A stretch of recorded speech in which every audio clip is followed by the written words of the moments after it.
En el corazón palpitante de Lisboa, en uno de esos rincones perdidos de la Europa medieval, nació un niño que, aunque nadie podría imaginarlo en aquel entonces, transformaría el destino de generaciones venideras.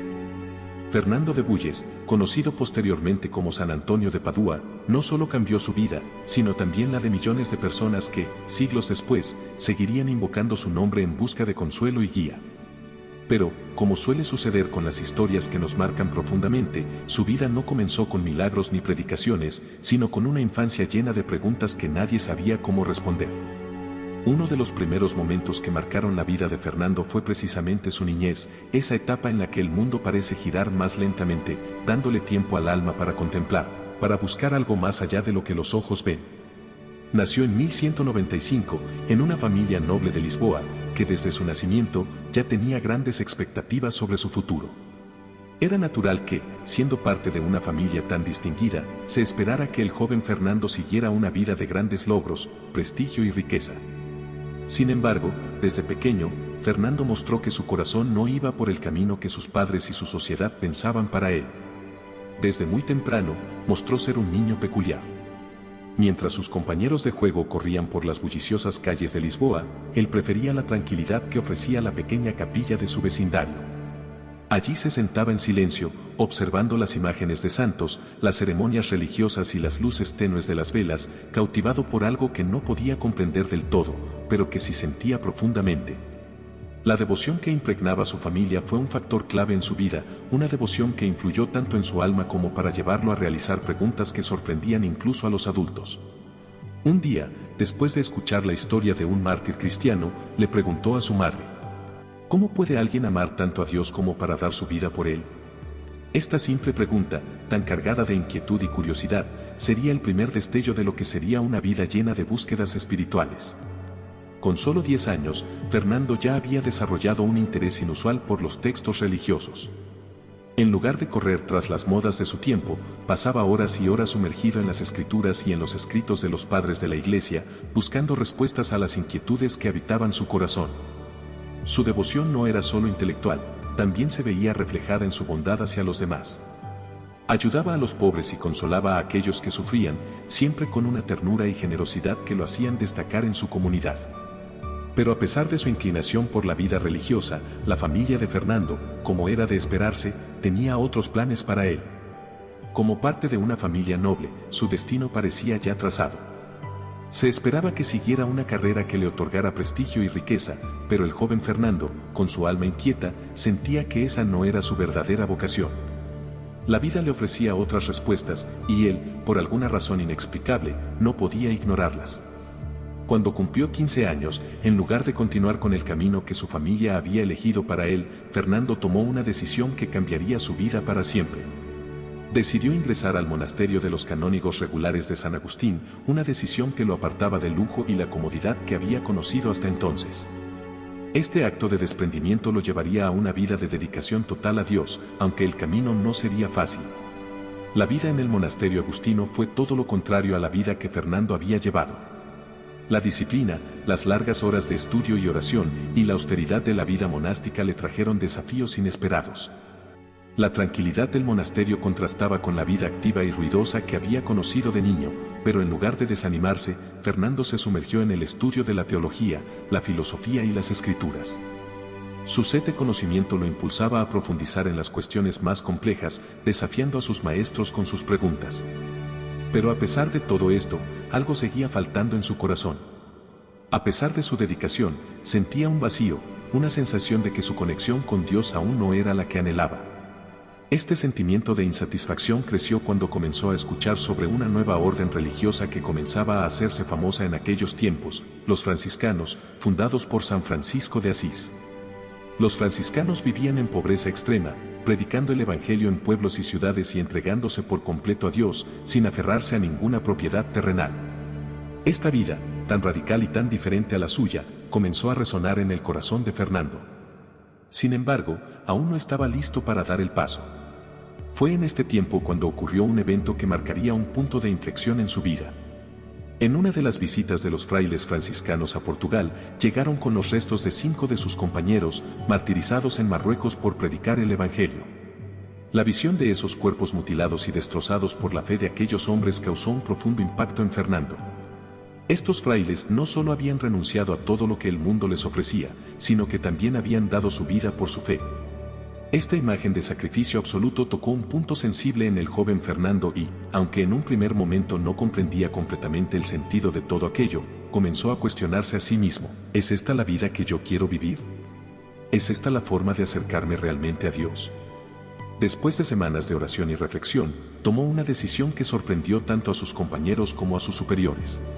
Dejaría el monasterio para unirse a los franciscanos, abandonando no solo la vida cómoda y segura que había conocido, sino también el respeto y el prestigio que había ganado en su orden.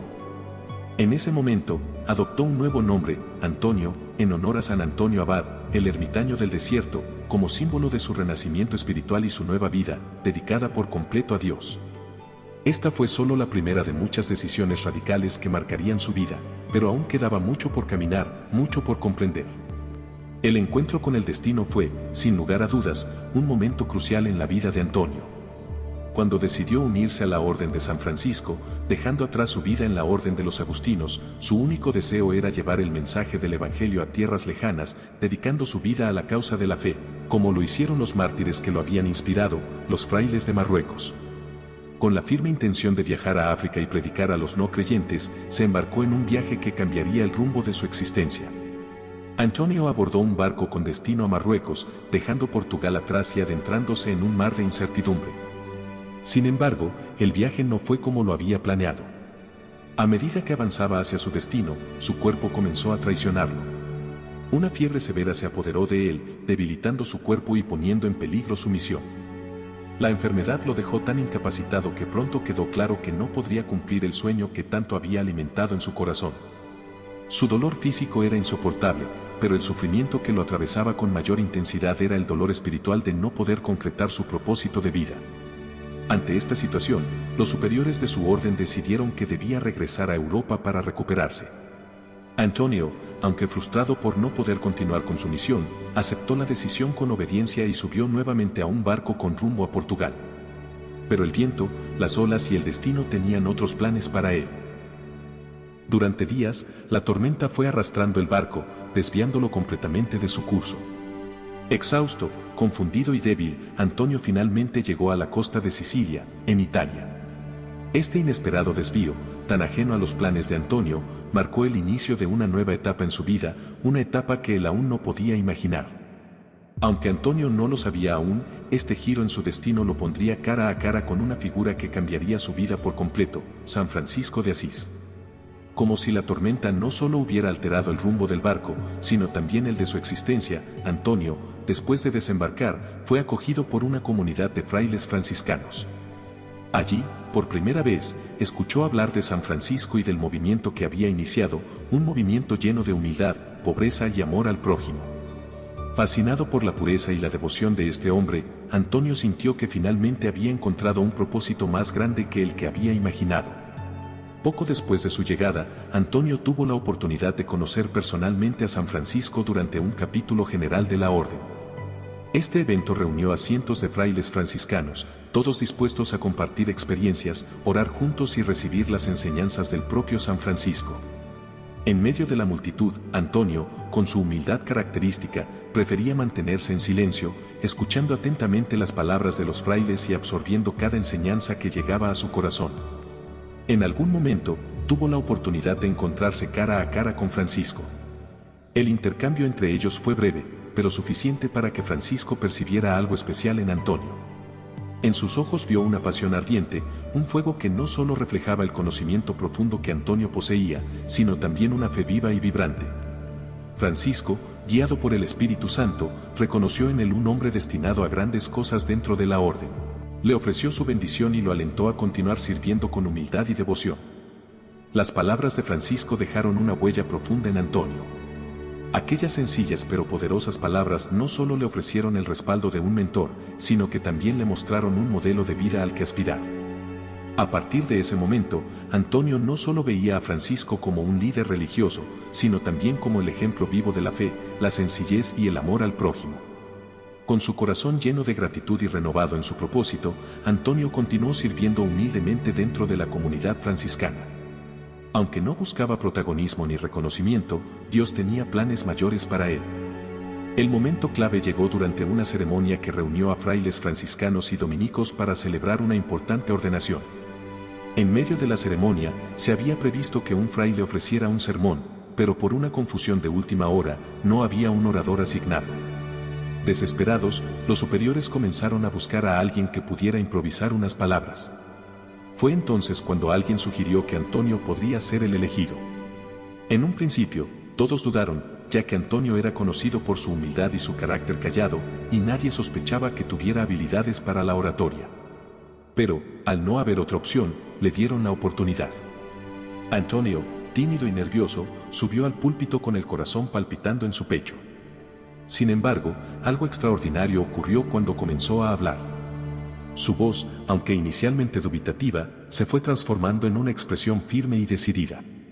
Cada palabra que pronunciaba estaba llena de convicción, y su discurso resonó con una claridad y profundidad que sorprendió a todos los presentes. El sermón de Antonio no solo dejó asombrados a quienes lo escuchaban, sino que también reveló algo que hasta ese momento había permanecido oculto en él, un don divino para predicar. Su habilidad para comunicar el amor y la sabiduría de Dios no solo era fruto de sus años de estudio, sino también de una gracia especial que Dios le había concedido. Aquella predicación marcó un antes y un después en su vida. Antonio no solo había encontrado su propósito dentro de la orden franciscana, sino que también había descubierto el medio a través del cual Dios lo usaría para tocar los corazones de miles de personas a lo largo de su vida. Ese día, en ese momento inesperado, Antonio dio el primer paso hacia la grandeza que estaba destinada a ser parte de su legado, y con ello, la huella profunda que dejaría en la historia de la Iglesia y de la humanidad.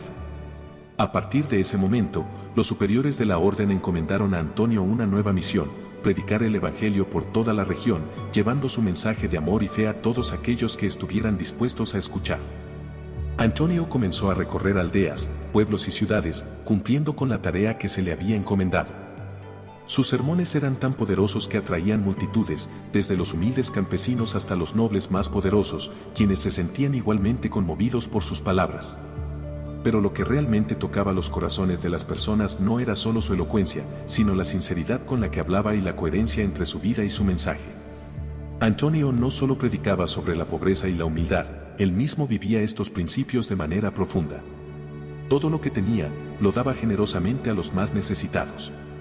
Pasaba horas escuchando las confesiones de aquellos que buscaban redimir sus vidas, sin juzgar, solo ofreciendo consuelo y orientación. Su compasión por los pobres, los marginados y los que sufrían era tan grande que pronto muchos lo llamaron el predicador del pueblo.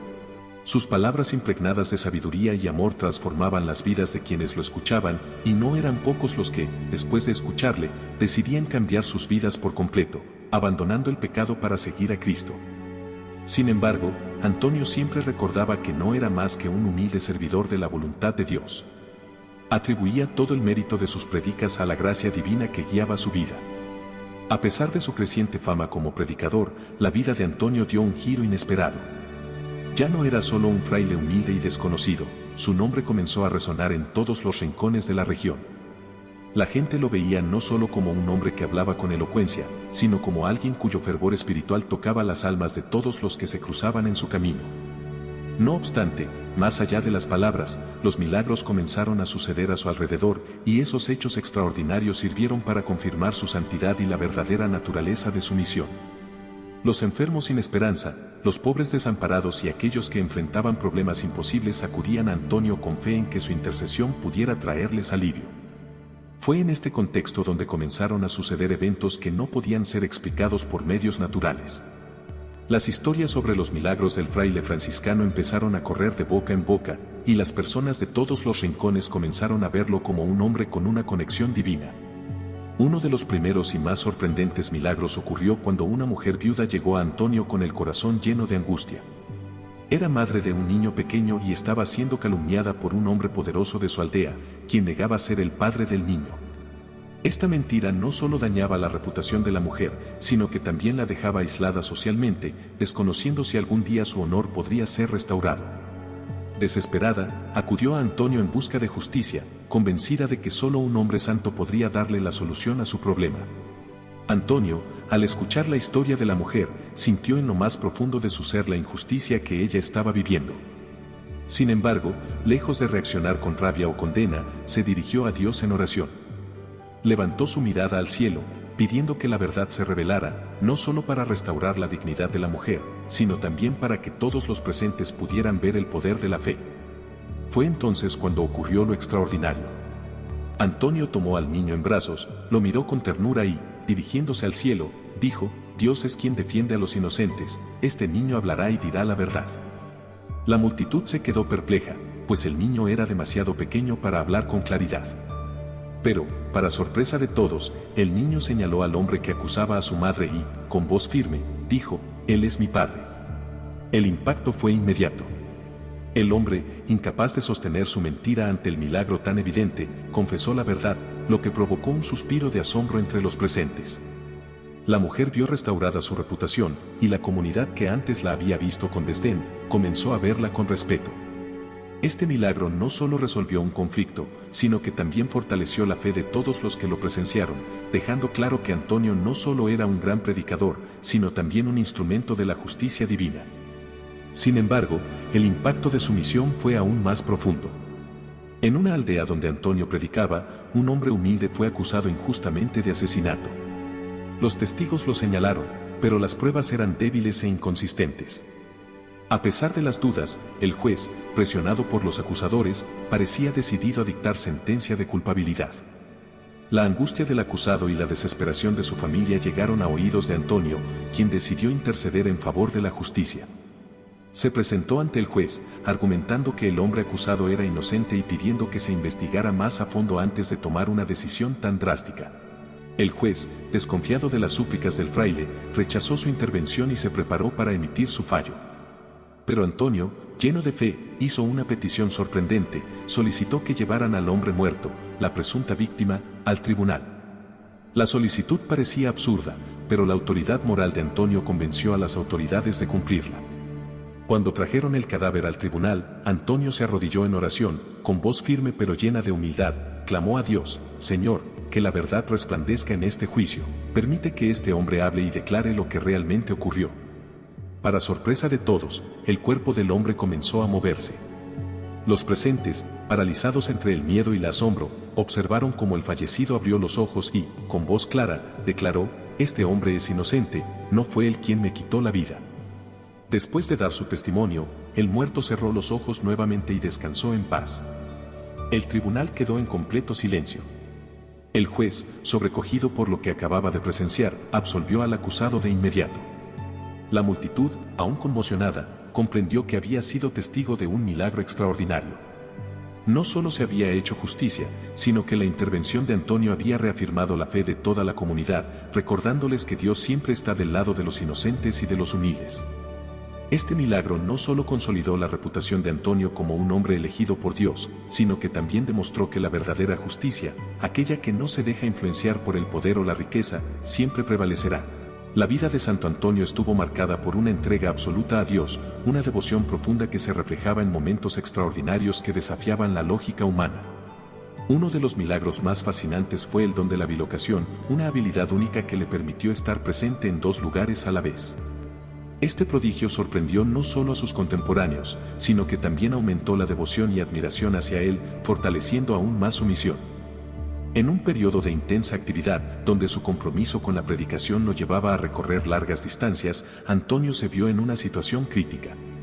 Estaba predicando en una ciudad lejana, cuando uno de sus superiores en la comunidad franciscana le pidió ayuda urgente para resolver un asunto importante. La distancia era grande y el tiempo escaso, haciendo prácticamente imposible que Antonio regresara a tiempo. Sin embargo, su amor por la obediencia y el servicio a Dios no lo dejaron indiferente. Mientras predicaba con fervor y pasión a una multitud, algo increíble ocurrió. Según los testigos, Antonio continuaba hablando con claridad y convicción ante la congregación, mientras, al mismo tiempo, aparecía de manera inexplicable ante su comunidad franciscana para atender el asunto urgente de su superior. La multitud no percibió nada extraño, seguía escuchando sus palabras, sintiendo su presencia y siendo tocada por su mensaje. En la comunidad franciscana, los frailes observaban atónitos cómo Antonio resolvía el problema con serenidad y sabiduría. Ambos grupos, separados por kilómetros de distancia, experimentaron una certeza única: Antonio estaba con ellos, en cuerpo y alma. Más tarde, cuando los frailes le preguntaron cómo era posible que hubiera estado en ambos lugares, Antonio, como siempre, con humildad, no dio mayor importancia al evento y atribuyó todo al poder de Dios, recordándoles que todo es posible cuando se actúa con fe y dedicación total al servicio divino. Este prodigio, aunque desconcertante para muchos, no fue interpretado como un fenómeno sobrenatural, sino como una manifestación clara de la gracia de Dios. La bilocación no fue solo un milagro inexplicable, sino un signo del compromiso inquebrantable de Santo Antonio con su misión: predicar el Evangelio y servir a su comunidad sin importar las limitaciones humanas. Durante una época de crisis y hambre en una pequeña aldea italiana, las necesidades de los pobres superaban los recursos disponibles. Las familias, agotadas por la falta de alimentos, acudieron a Santo Antonio en busca de consuelo y ayuda. Conocido por su compasión y por su capacidad de interceder ante Dios en momentos de desesperación, Antonio fue llamado nuevamente a actuar. En ese tiempo, uno de los milagros más recordados de su vida ocurrió. El día del milagro, una multitud se congregó alrededor de Antonio, buscando no solo consuelo espiritual, sino también alivio material. Entre los presentes había madres con sus hijos, ancianos debilitados y campesinos que no habían probado bocado en días. El sufrimiento de las personas tocó profundamente el corazón de Antonio. Sabía que no podía enviarlos de vuelta a sus hogares con las manos vacías. Con fe inquebrantable, preguntó a los responsables de la comunidad cuánta comida quedaba disponible. La respuesta fue desalentadora: unos pocos panes, insuficientes incluso para alimentar a una familia pequeña. Pero Antonio, sin dudar, tomó los panes, los bendijo y pidió que los distribuyeran entre todos los presentes. Al principio, la gente estaba incrédula, pero comenzaron a repartir los panes. Fue entonces cuando ocurrió lo milagroso. Los panes no se agotaban. A medida que se repartían, más panes aparecían. La multitud, asombrada, vio cómo aquel pequeño suministro se multiplicaba, hasta que todos los presentes, sin excepción, tuvieron suficiente para comer. Los rostros de las personas se iluminaron con gratitud y alegría. No solo recibieron alimento para su cuerpo, sino también una poderosa lección sobre el amor y la providencia divina. Para Antonio, este milagro no solo era un acto de generosidad, sino una enseñanza de fe. Recordó a todos que Dios nunca abandona a sus hijos, incluso en los momentos más oscuros. En una época en la que la fe era constantemente cuestionada, Santo Antonio tuvo que enfrentar un desafío que pondría a prueba no solo su confianza en Dios, sino también la fe de toda una comunidad. Este milagro, conocido como el milagro de la mula, se convirtió en uno de los más icónicos de su vida, dejando una huella profunda en la historia de la Iglesia. La historia comenzó cuando un hombre hereje, conocido por sus constantes ataques contra la doctrina cristiana, desafió públicamente a Santo Antonio. Este hombre negaba la presencia real de Cristo en la Eucaristía y acusaba a los cristianos de idolatrar un simple pedazo de pan. Antonio, lleno de paciencia y compasión, intentó razonar con él, pero el hombre, cegado por su orgullo, lanzó un desafío que la comunidad nunca olvidaría. El hereje propuso una prueba: durante 3 días dejaría a su mula sin comer, y al cuarto día presentaría al animal frente a un montón de heno fresco. Al mismo tiempo, Santo Antonio sostendría la Eucaristía consagrada. Según el hereje, si la mula prefería arrodillarse ante la Eucaristía en lugar de lanzarse al heno, él renunciaría a su incredulidad y aceptaría la doctrina cristiana. Antonio aceptó el desafío con humildad, confiando plenamente en el poder de Dios. Llegado el día señalado, una gran multitud se reunió para presenciar el evento. La tensión era palpable mientras el hereje traía a la mula, claramente hambrienta, al centro de la plaza. Frente a ella, colocaron un montón de heno fresco por un lado y, por otro, Antonio sostenía la Eucaristía consagrada en un cáliz, rezando en silencio. Entonces, ocurrió el milagro. La mula, en lugar de lanzarse hacia el heno, se dirigió lentamente hacia la Eucaristía. Ante la mirada atónita de todos, el animal se arrodilló reverentemente frente al cáliz, ignorando completamente el alimento que tenía al lado. La multitud estalló en gritos de asombro y alegría. Derrotado, el hereje cumplió su promesa y renunció a sus creencias erróneas, abrazando la fe cristiana.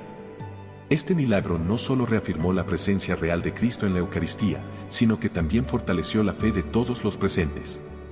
La humildad, la fe y la confianza de Santo Antonio en Dios, su capacidad para interceder con amor y generosidad, fueron un testimonio viviente de la fuerza de la fe.